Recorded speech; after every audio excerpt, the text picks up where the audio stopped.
En une fraction de seconde, il y eut le Big Bang. Et l'univers est né. En un battement de cils, vous n'avez pas idée de tout ce qu'il peut se passer.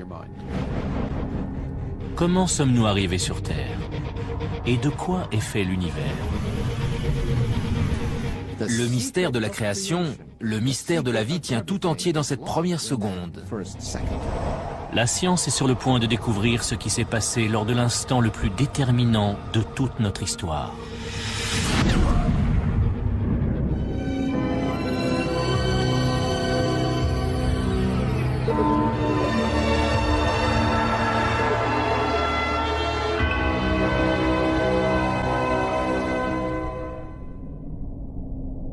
Au commencement, il n'y a rien. Pas de matière, pas d'énergie, ni même de vide, car l'espace n'existe pas. Le temps ne s'écoule pas, car il n'existe pas non plus. Soudain, venue de nulle part, surgit une boule de feu plus petite qu'un atome. Elle est 10 billions de fois plus chaude que le centre du Soleil. C'est l'explosion de ce point, plusieurs millions de fois plus petit qu'une tête d'épingle, qui va engendrer l'univers.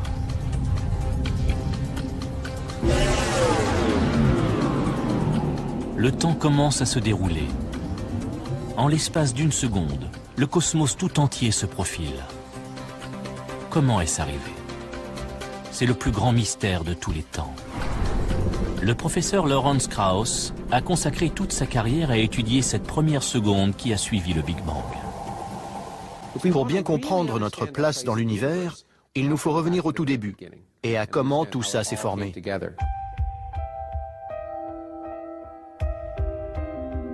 S'interroger sur l'origine de l'univers est une préoccupation relativement nouvelle.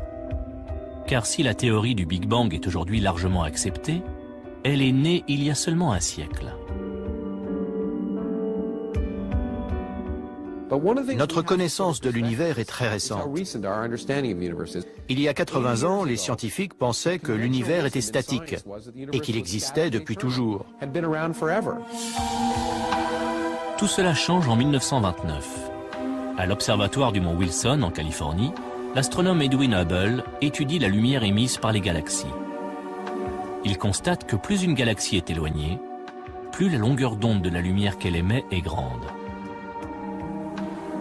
Plus les ondes lumineuses voyagent, plus elles s'étirent, et par conséquent, leur longueur d'onde se modifie. Le même principe s'applique aux ondes sonores. Plus un train approche, plus son sifflet paraît aigu.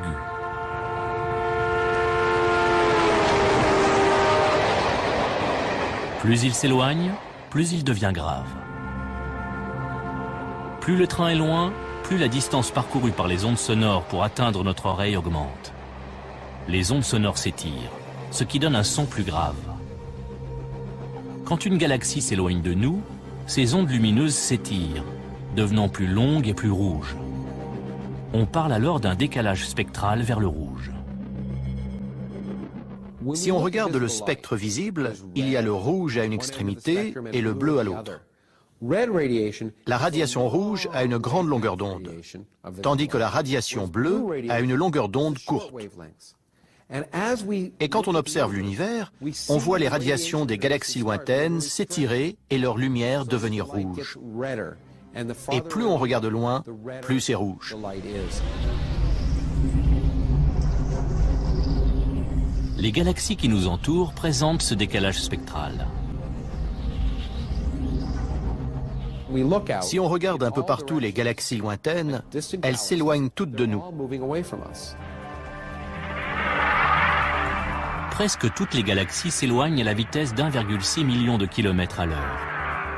Or, si ces galaxies s'éloignent les unes des autres, il y a forcément eu un moment où elles étaient regroupées. L'univers se dilate à partir d'un point unique. C'est la première preuve que l'univers a eu un commencement.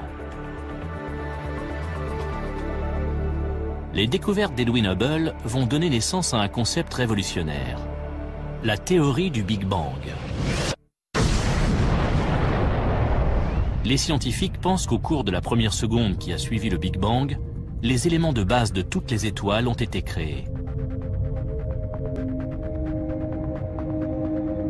Pour prouver cette théorie, il faut mesurer le temps différemment. On parle de fractions de temps, plus petites que dans n'importe quel autre domaine. Plus petites que pour mesurer la vitesse d'une voiture de course ou d'un sprinter. Et nous avons découvert qu'il peut se passer bien plus de choses en une fraction de seconde, en un battement de cils, que vous ne pouvez l'imaginer. C'est ahurissant. Les heures, les minutes et les secondes sont les unités de temps qui règlent notre vie moderne. Mais les événements qui ont suivi le Big Bang se sont déroulés sur des durées bien plus courtes qu'une seconde. Pour analyser ce qui s'est passé, les scientifiques ont instauré une nouvelle unité, le temps de Planck. Un temps de Planck est égal à 10 puissance moins 43 secondes, c'est-à-dire un 0 suivi d'une virgule, puis 42 zéros et le chiffre 1. Difficile à appréhender. Pourtant, dans ce premier temps de Planck, il va se passer quelque chose qui va déterminer les 13,7 milliards d'années suivantes. De cette boule de feu vont naître les 4 forces fondamentales de la nature, celles qui sont à la base de tout ce qui nous entoure.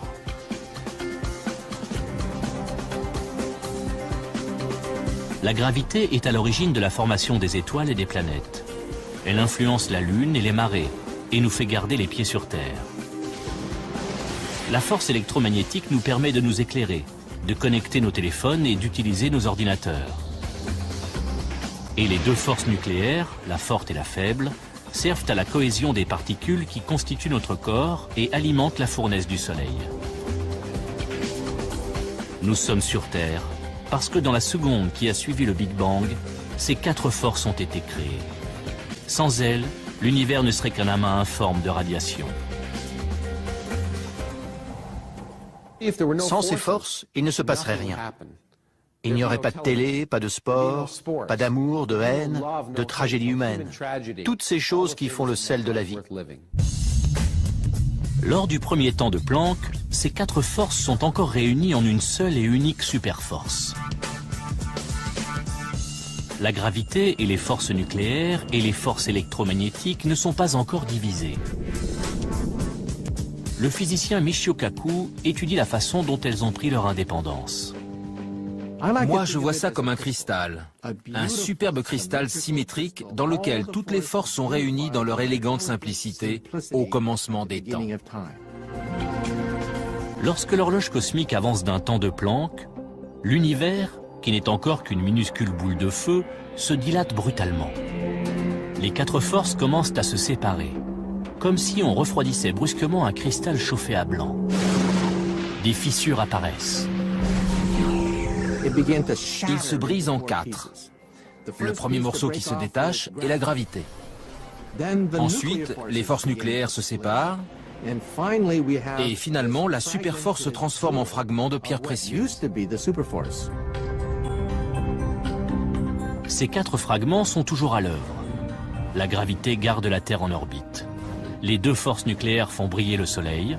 Et le rayonnement électromagnétique donne la lumière qui baigne notre planète.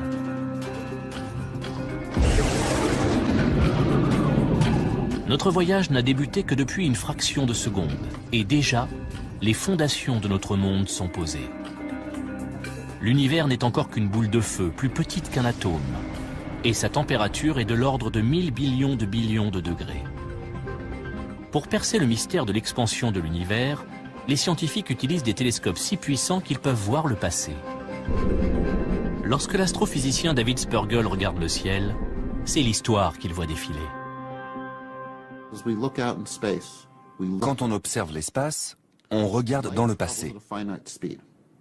La lumière voyage à une vitesse déterminée. Par exemple, la lumière du Soleil met environ 8 minutes pour nous parvenir. Nous voyons le Soleil non pas comme il est, mais comme il était il y a 8 minutes. Quand on regarde les étoiles, la nuit, elles sont peut-être à 10 ou 20 années-lumière. Nous les voyons comme elles étaient il y a 10 ou 20 ans. Plus on regarde loin dans l'espace, plus on se rapproche du Big Bang. La lumière des étoiles lointaines met des milliards d'années à nous parvenir. Elle s'étire tellement durant son voyage qu'elle se transforme en ondes radio. Il faut des radiotélescopes pour les percevoir. C'est l'antenne Cornette de Holmdel, dans le New Jersey, qui a permis d'en savoir davantage sur le Big Bang.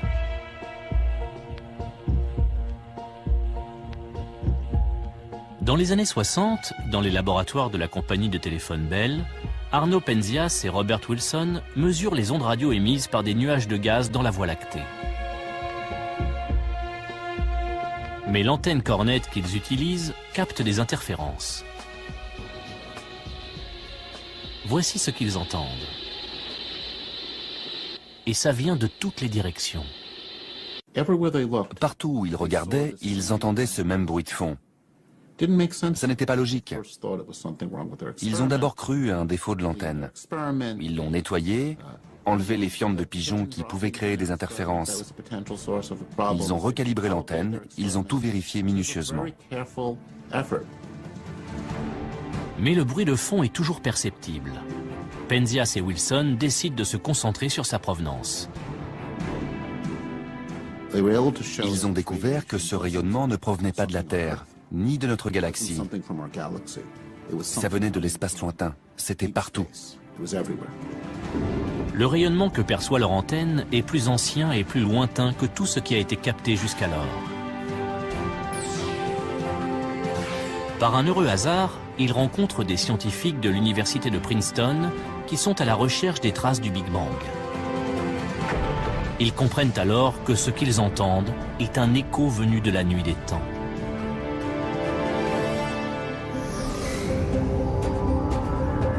Le Big Bang a été si violent et si chaud que des reliquats de cette chaleur sont toujours présents. Au commencement, la chaleur prend la forme d'un rayonnement X très chaud. Ce rayonnement s'étire, se refroidit et se transforme en lumière visible, passant du bleu au rouge. Puis il se transforme en micro-ondes et enfin en ondes radio. Ce faible rayonnement touche la Terre en permanence. C'est ce qu'on appelle le fond diffus cosmologique.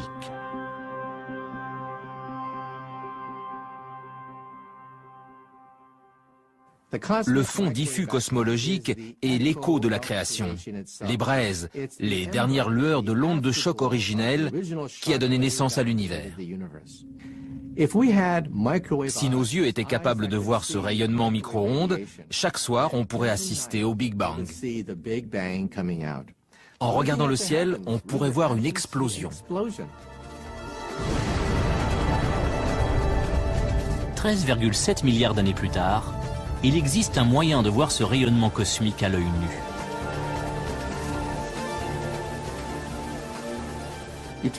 Sur votre télévision, quand vous changez de chaîne, un petit pourcentage de l'électricité statique que vous voyez est un rayonnement du Big Bang.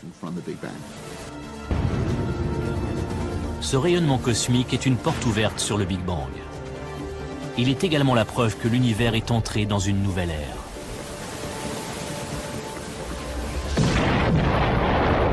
Moins d'un billionième de seconde après le Big Bang, le rayonnement cosmique est la clé qui permet de découvrir ce qui se passe ensuite.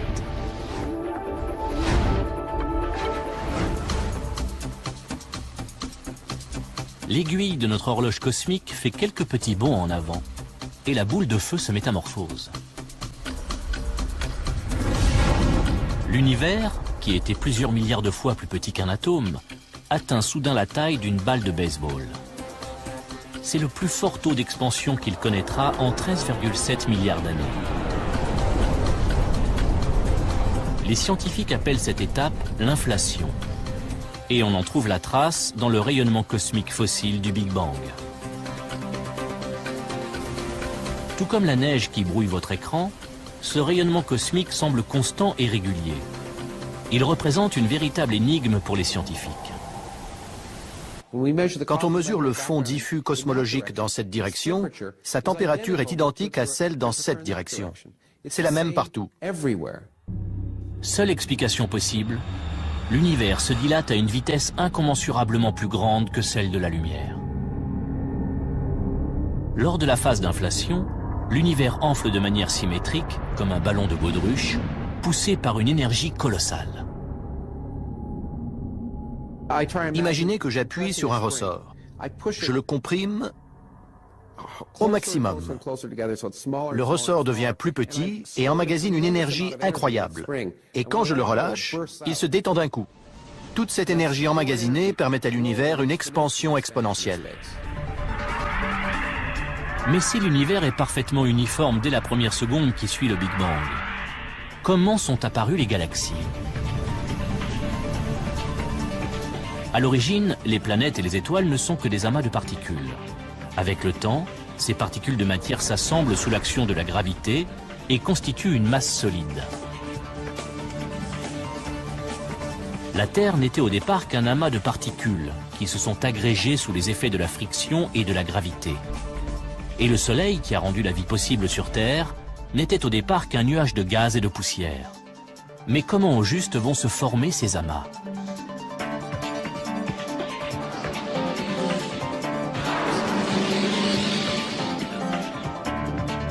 Pour tenter de comprendre la formation des étoiles et des planètes, les scientifiques de la NASA, comme David Spergel, ont développé la sonde WMAP, un satellite chargé de mesurer précisément les fluctuations de température du rayonnement cosmologique. Ce rayonnement est omniprésent, mais il est très diffus. Et pour l'observer en détail dans le ciel, il faut s'éloigner de la Terre et de toute interférence. 7,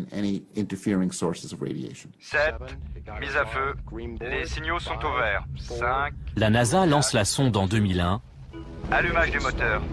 Et décollage de Delta 2 et de la sonde WMAP, partie explorer le passé et le futur de notre univers. dans l'espoir qu'elle fournisse un instantané précis de l'univers dans sa première seconde. Le lancement a été un grand moment, très intense. L'avoir décollée et constater qu'elle fonctionnait. La sonde est en orbite à 1,5 million de kilomètres de la Terre. Elle est tellement sensible qu'elle peut mesurer la température du rayonnement cosmique à 1 millionième de degré près. Pendant 5 ans, WMAP va analyser le ciel dans ses moindres détails. Elle est en orbite, avec la Terre et le Soleil derrière elle, dirigée vers l'espace. Le satellite tourne très rapidement. La sonde couvre un tiers de la voûte céleste toutes les heures et dresse une cartographie du rayonnement fossile. La sonde suit la Terre dans son orbite autour du Soleil et enregistre les températures de la voûte céleste. Elle génère ensuite des cartes détaillées comme celle-ci. On y observe un phénomène étonnant. Les taches rouges et bleues dans la voûte céleste représentent de minuscules variations de température. Les petites zones bleues sont des zones où il fait quelques dizaines de millièmes de degrés plus froid. Et dans les zones rouges, il fait un peu plus chaud. On constate donc de minuscules variations de température dans le ciel. La sonde nous montre l'univers tel qu'il était il y a plus de 13 milliards d'années. L'univers continue de se dilater, et ces minuscules variations vont se transformer en amas de particules qui vont grandir sous l'effet de la gravité et devenir suffisamment denses pour donner naissance à des étoiles et des galaxies. C'est le rêve de tous ceux qui embrassent une carrière scientifique. Voir des choses que personne n'avait jamais vues. Apprendre des choses passionnantes sur des questions fondamentales comme de quoi est fait l'univers? Que s'est-il passé au tout début? Voici une carte de l'univers dans la seconde qui a suivi le Big Bang. L'ébauche du cosmos que nous connaissons aujourd'hui. Lorsque les images du fond diffus cosmologique sont arrivées, la presse a titré « Le visage de Dieu ». Soyons réalistes, ce n'est pas le visage de Dieu, c'est en fait la photo d'un bébé, d'un univers balbutiant. Et donc la découverte du fond diffus cosmologique est vraiment l'une des découvertes scientifiques les plus importantes de tous les temps.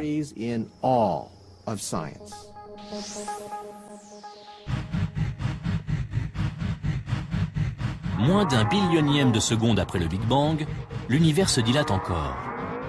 La boule de feu a désormais la taille d'un pamplemousse. L'univers grouille d'énergie et de radiation. Mais, à mesure qu'il se dilate et se refroidit, quelque chose de nouveau voit le jour.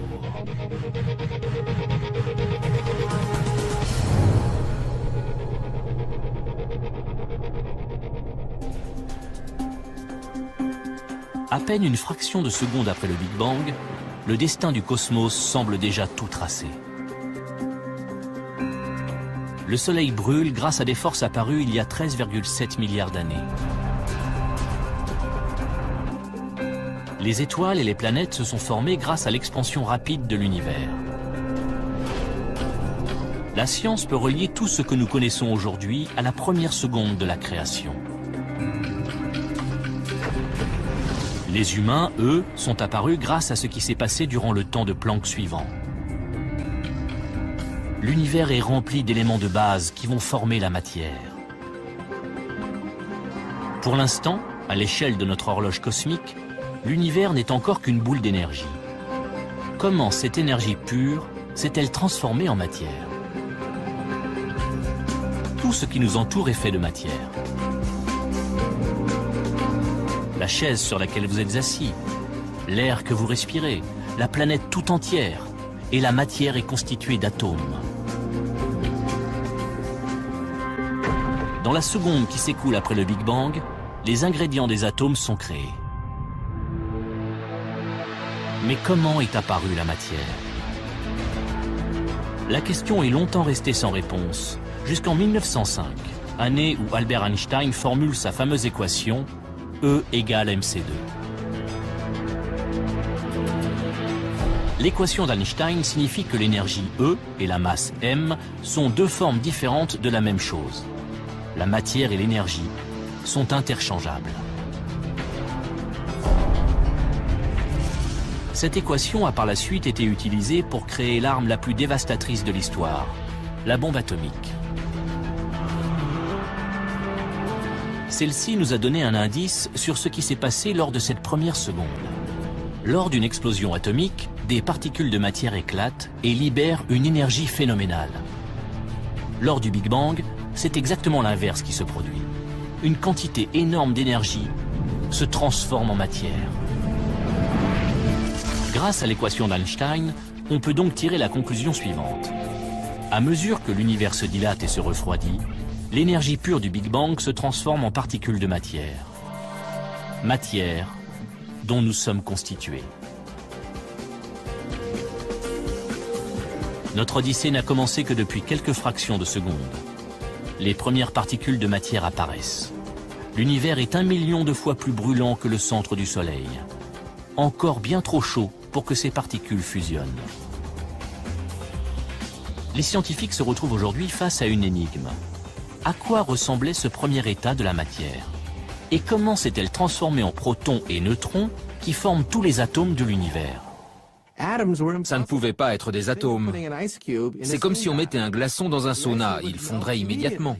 On ne peut pas avoir de glaçon dans un sauna. Voici la démonstration en images. Lorsque l'eau est suffisamment refroidie, elle devient solide. Chauffée, elle se transforme en liquide. Et si on chauffe cette eau, elle se change en gaz, en vapeur d'eau. Si on surchauffe un gaz, l'énergie dégagée fait éclater les atomes. Dans la première seconde, l'univers est tellement chaud que seuls les éléments de base des atomes peuvent y survivre. Si vous traversiez les premières secondes de l'univers, vous seriez désintégré. Vous seriez réduit en miettes et même les débris, les noyaux atomiques de votre corps se diviseraient en particules subatomiques.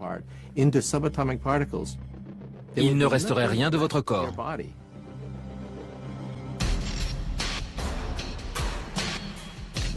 Il n'y a qu'un seul moyen de voir à quoi ressemblaient ces particules élémentaires de matière dans la seconde qui a suivi le Big Bang.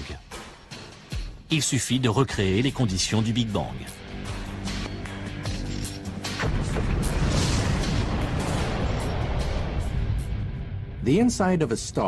La température au cœur d'une étoile se mesure en dizaines de millions de degrés.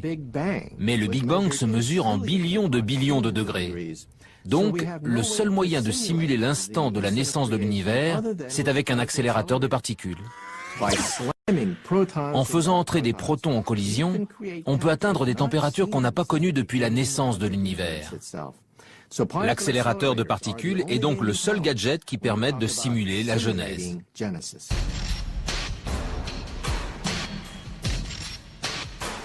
Voici le laboratoire national de Brookhaven, à Long Island. C'est là que se trouve le collisionneur d'ions lourds relativistes, ou RIC, un anneau de 3,8 km destiné à accélérer pratiquement à la vitesse de la lumière des noyaux lourds de cuivre ou d'or. Dans un accélérateur de particules, on fait entrer en collision des particules subatomiques, ce qui provoque une gigantesque pluie de débris. Et justement, nous voulons comprendre ce qui se passe à l'intérieur de cette collision. La collision dégage une énergie colossale. À moindre échelle, elle reproduit la naissance de l'univers dans la première seconde. Comment? En arrachant aux noyaux atomiques les protons et les neutrons dont ils sont constitués. Cette énergie est même suffisante pour faire exploser les neutrons et les protons. Cela libère les constituants élémentaires de la matière, de minuscules particules appelées quarks. Mais ils sont tellement petits et se déplacent tellement vite qu'ils sont difficiles à observer. Si les scientifiques arrivent à comprendre comment se comportent les quarks, ils résoudront le mystère de la matière. Leur découverte pourrait révolutionner la médecine et relancer le programme spatial. Le projet RIC est initié en l'an 2000. La collision de noyaux provoquant une explosion désordonnée de particules, les experts savent qu'il faudra attendre 5 ans avant que le RIC ne donne ses premiers résultats. Quand en 2005 les premières données tombent, c'est l'étonnement général. On s'attendait à découvrir un gaz en faisant entrer en collision des atomes d'or. Et on a été très surpris de découvrir qu'il ne s'agissait pas du tout d'un gaz. Ça ressemblait plus à un liquide. On a été vraiment surpris. Maintenant, si on veut envisager la naissance de l'univers, il va falloir oublier cette idée d'un gaz de particules subatomiques. Aujourd'hui, on sait que c'est plus comme un liquide, comme une soupe. Lorsque la matière apparaît pour la première fois dans l'univers, les quarks sont tellement denses et chargés d'énergie que l'univers entier ressemble à un liquide. L'univers est passé d'une boule de feu à une soupe de quarks en un clin d'œil. Un liquide chaud, dense et mouvementé. Il grouille de minuscules particules en constante interaction. Tandis que notre horloge cosmique affiche le millionième de seconde, l'univers continue de se dilater et de se refroidir. Il passe de la taille d'un pamplemousse à celle de notre système solaire. L'énergie pure s'est transformée en matière. Or, on sait que sans la matière, nous ne serions pas là. C'est d'ailleurs ce qui a bien failli nous arriver. Car au cours de cette première seconde, une menace plane sur la matière. Une guerre terrible se prépare. Une fraction de seconde après le Big Bang, l'univers est une gigantesque soupe de particules. Mais ces minuscules particules de matière vont devoir se battre pour survivre.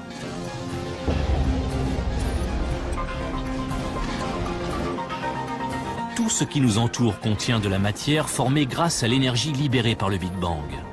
Chaque molécule, chaque atome, chaque quark. Comment en sommes-nous arrivés à un univers constitué d'autant de matière? Voilà l'une des plus grandes questions de la science. Là encore, l'accélérateur de particules peut nous donner la réponse. Lorsque l'on recrée la première seconde du Big Bang, deux types de matière voient le jour à part égale. La première est la matière qui nous entoure. L'autre est son opposé, l'antimatière. Tara Shears, qui étudie la physique des particules, nous explique qu'il s'agit des deux faces de la même pièce. Cette pomme est constituée de matière. Nous savons que chaque particule de matière dans l'univers est associée à une particule d'antimatière créée lors du Big Bang. L'antimatière est presque identique à la matière, mais pas tout à fait. En fait, on dirait le reflet de la matière. Donc une antipomme ressemble à ça. Si l'univers était constitué d'antimatière, il ressemblerait à l'univers que nous connaissons. Vous et moi serions faits d'antimatière. Des anti-amoureux seraient assis dans des anti-voitures à regarder une anti-lune et à échanger des anti-baisers. Ce serait pareil en gros. Mais la matière et l'antimatière sont des ennemis jurés. Elles ne peuvent pas cohabiter. Lorsqu'une particule de matière rencontre une particule d'antimatière du même type, elles s'annulent. Elles explosent ensemble, elles se détruisent l'une l'autre. Toute l'énergie qu'elles libèrent provoque une gigantesque explosion d'une puissance incroyable.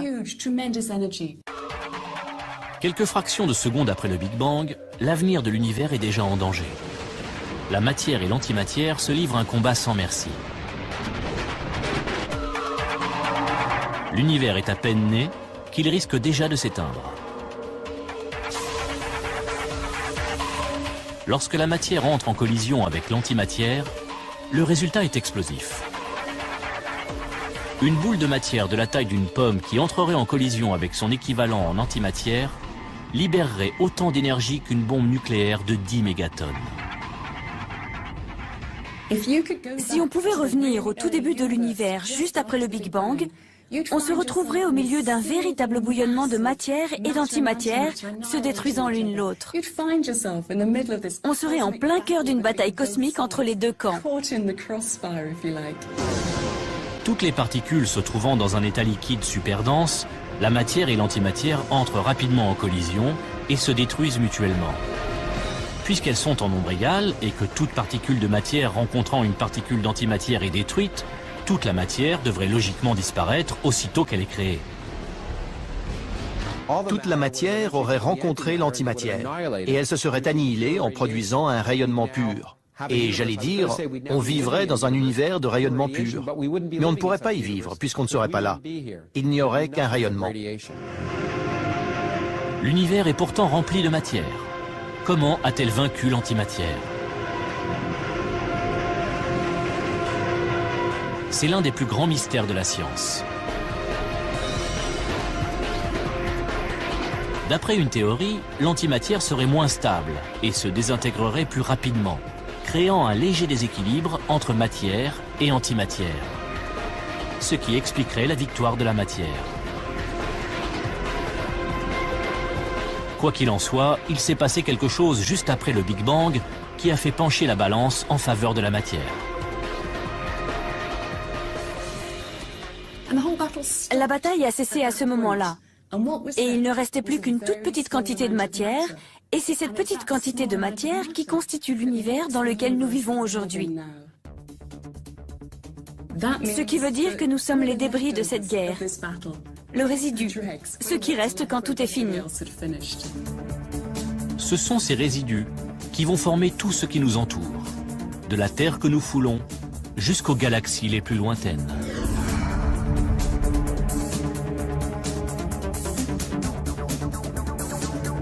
Lorsque notre horloge cosmique arrive à la fin de la première seconde, la superforce originelle s'est séparée en 4 forces distinctes. La matière a triomphé de l'antimatière. Et grâce aux infimes variations de température qui vont se répercuter dans l'univers, la gravitation va créer, au cours des milliards d'années à venir, des amas de matière qui formeront les galaxies.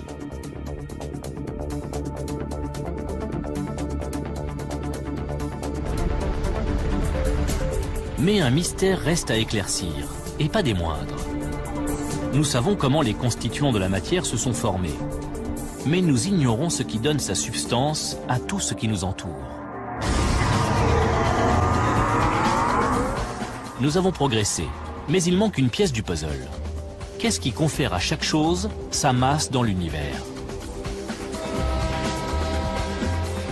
La masse d'un corps est ce qui le rend difficile à déplacer ou arrêter.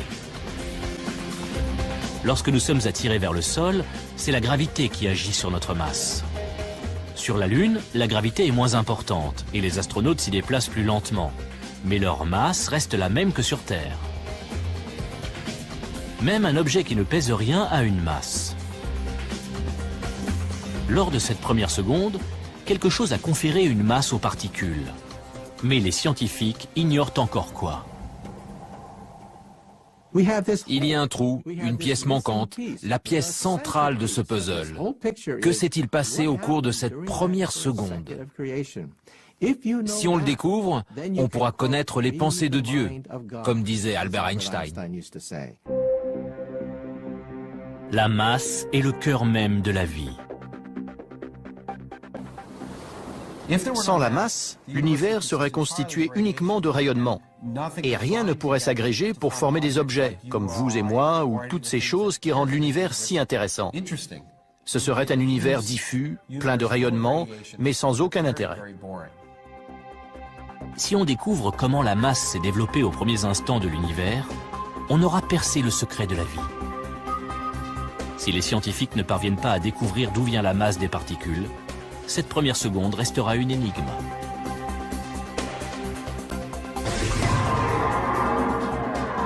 Notre périple est presque terminé. Et pourtant, il nous manque toujours une information cruciale. Cette question a intrigué les scientifiques pendant des décennies. Puis, en 1964, à l'université d'Édimbourg, le physicien Peter Higgs a proposé une théorie révolutionnaire. Selon Higgs, un champ de force invisible aurait balayé l'univers dans ses premiers instants, conférant une masse aux particules. C'est ce qu'on appelle le champ de Higgs. Lorsque les particules entrent en contact avec ce champ, elles acquièrent une masse. Imaginons que je suis en voiture et que je tombe en panne d'essence. Si je la pousse, je vais réussir à la faire avancer. Mais si elle roule dans de la boue, elle va me sembler plus lourde. Je ne vais plus y arriver. Eh bien, on pense que c'est un peu pour les mêmes raisons que les particules ont une masse. Il y a ce qu'on appelle le champ de Higgs, et les particules interagissent plus ou moins avec ce champ. Les particules qui interagissent le moins sont plus faciles à pousser et se comportent donc comme si elles étaient plus légères. Les particules qui interagissent le plus sont difficiles à déplacer et se comportent comme si elles étaient plus lourdes. Comme la boue, le champ de Higgs colle à tout ce qu'il touche. Lorsque des particules pénètrent dans le champ, elles acquièrent une masse. Plus elles interagissent avec le champ, plus leur masse est importante. Les scientifiques pensent que le champ de Higgs a pour vecteur une particule spéciale. La presse l'a baptisée la particule de Dieu. Les scientifiques l'appellent le boson de Higgs. L'identification de cette particule pourrait nous aider à comprendre le mystère de la création. La théorie tient la route, mais aucun accélérateur de particules n'a jamais été assez puissant pour trouver le boson de Higgs. Jusqu'à aujourd'hui.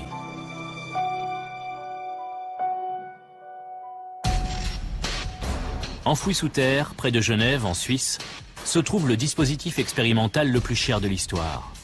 Le Grand Collisionneur de Hadron, ou LHC. C'est le plus grand accélérateur de particules au monde, et notre meilleur atout dans la traque au boson de Higgs. Nous voulons voir si la particule de Higgs existe réellement.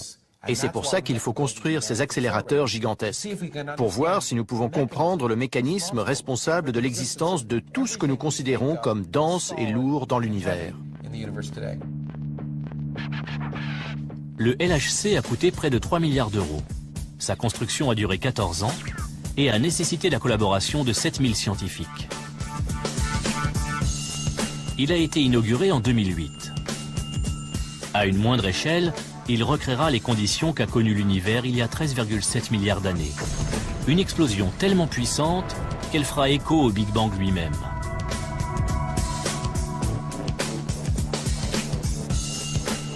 Si ça marche, les scientifiques comme David Evans pourront résoudre le dernier mystère de la matière.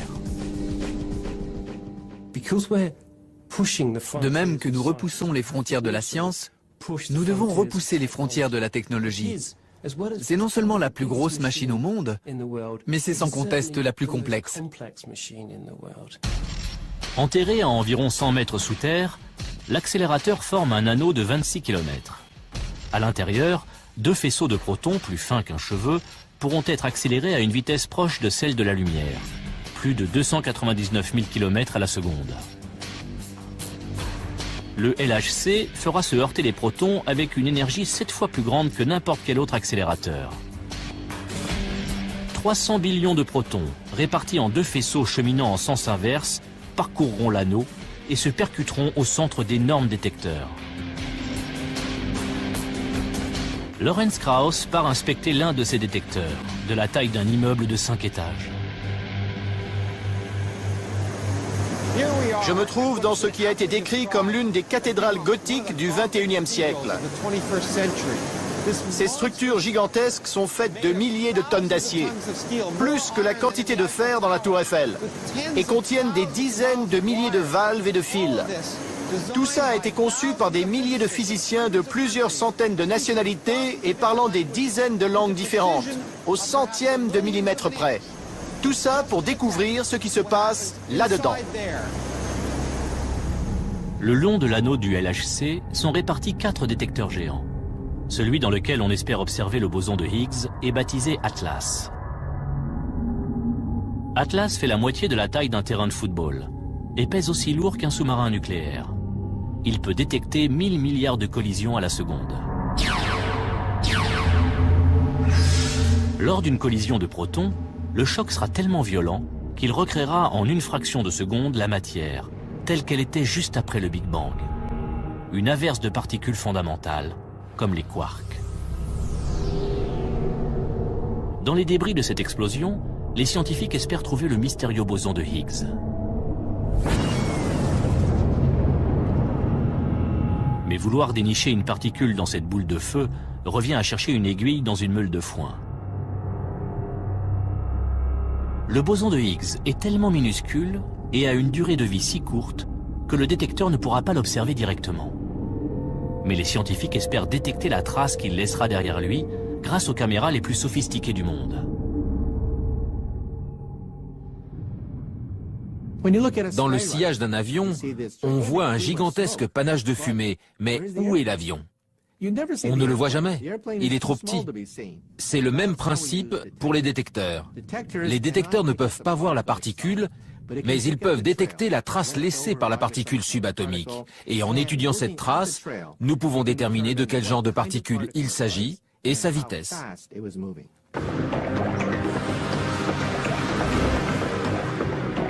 Le LHC va produire plus de données que n'importe quel autre instrument sur la planète. En une seule seconde, la quantité de données qui sera générée par les collisions et recueillie par les détecteurs sera plus grande que la quantité d'informations contenues dans toutes les bibliothèques du monde entier. Nous allons obtenir quelque chose comme 15 millions de gigaoctets de données chaque année. Si on devait mettre ces données sur des CD, on produirait chaque année une pile de CD d'environ 15 km de haut. Ces données nous livreront peut-être le secret de la masse, la pièce manquante du puzzle, et nous ouvriront la porte vers la science du futur. Afin de traiter toutes ces informations, LHC utilise le plus grand réseau de superordinateurs du monde. Cela n'empêchera pas les recherches de prendre plusieurs années. Mais l'attente en vaut la peine.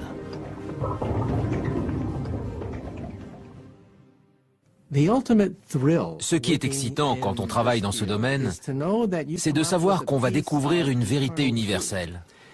Si on découvre quelque chose de primordial sur notre univers, cette découverte sera éternelle. Éternelle dans le temps, mais aussi dans l'espace.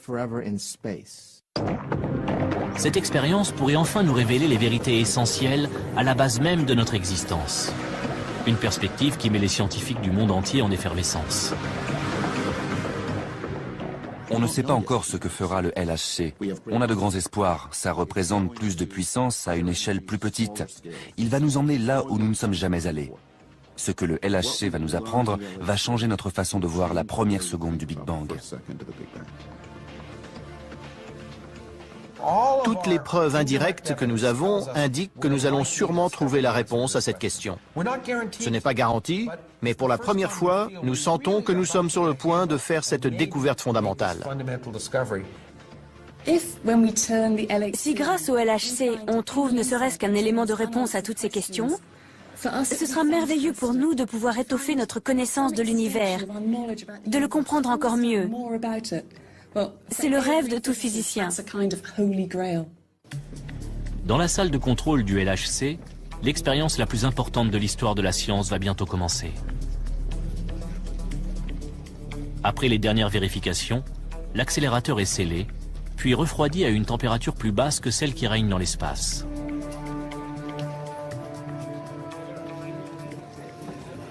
Le LHC a été conçu, il a été construit, et aujourd'hui nous faisons les derniers tests avant de le mettre en route.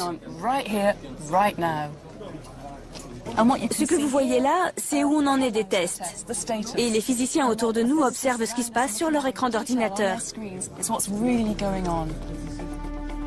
Le LHC pourrait lever le voile sur le plus grand mystère de la vie, un peu comme si nous assistions au moment de la création.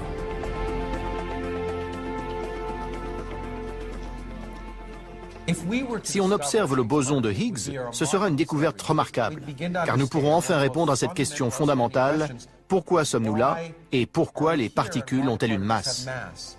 C'est difficile d'imaginer une question plus fondamentale que celle-là, et on est sur le point d'y répondre.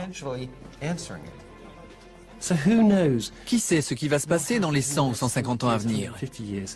Les découvertes que nous allons faire en physique nous serviront peut-être à aller voir s'il y a de la vie sur d'autres planètes, ou nous aideront à résoudre nos problèmes d'énergie. On ne le sait pas encore, c'est pour ça que c'est si palpitant. On ne sait pas ce qu'on va trouver. Si l'expérience est réussie, le LHC pourrait ouvrir une nouvelle ère scientifique. Mais si elle ne nous permet pas de trouver le boson de Higgs, nous ne saurons toujours pas comment la matière a acquis sa masse. Et l'énigme de la première seconde ne sera pas entièrement résolue. Il faudra proposer de nouvelles théories et concevoir de nouvelles expériences. Je suis lucide. Je suis conscient qu'on ne trouvera peut-être rien du tout. Ça pourrait engendrer une crise dans le monde de la physique. Ça pourrait mettre un frein aux sciences physiques.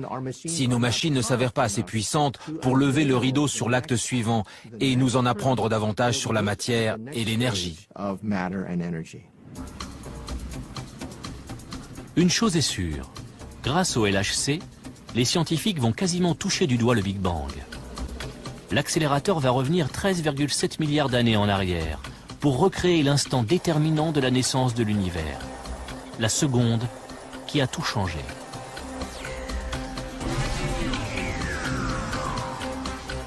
L'aiguille de notre horloge cosmique avance d'un temps de Planck supplémentaire. L'univers est maintenant vieux d'une seconde. Il fait environ 1000 fois la taille de notre système solaire et grouille de particules de matière.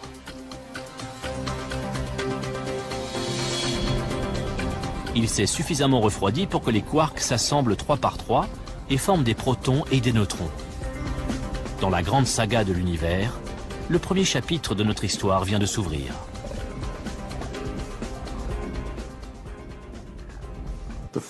La première seconde de l'univers est un instant incroyablement important. C'est dans ce bref intervalle que toute la matière de l'univers a été créée, que tous les neutrons et les protons se sont formés. Tous les éléments essentiels qui composent l'univers aujourd'hui étaient déjà en place. Puis tout ça s'est développé. Dans les minutes qui suivent, l'univers se refroidit encore. Les protons et les neutrons constituent les premiers noyaux atomiques. 300 000 ans plus tard, le premier atome voit le jour. Puis, au cours des 200 millions d'années qui suivent, les étoiles se forment. Et 1 milliard d'années plus tard, les galaxies, comme la Voie lactée, apparaissent. Plus de 9 milliards d'années après le Big Bang, la Terre se forme. Un Big Bang, une seule seconde, la genèse de notre univers.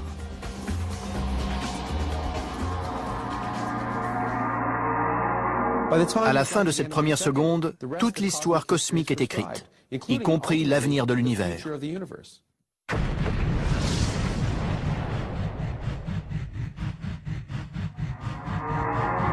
Environ 13 695 millions d'années après le Big Bang, l'homme apparaît sur Terre. Une espèce suffisamment intelligente pour s'interroger sur ses origines et sur la formation de l'univers. En ce début de 21e siècle, nous sommes plus près que jamais de la réponse. Et le secret réside dans la toute première seconde.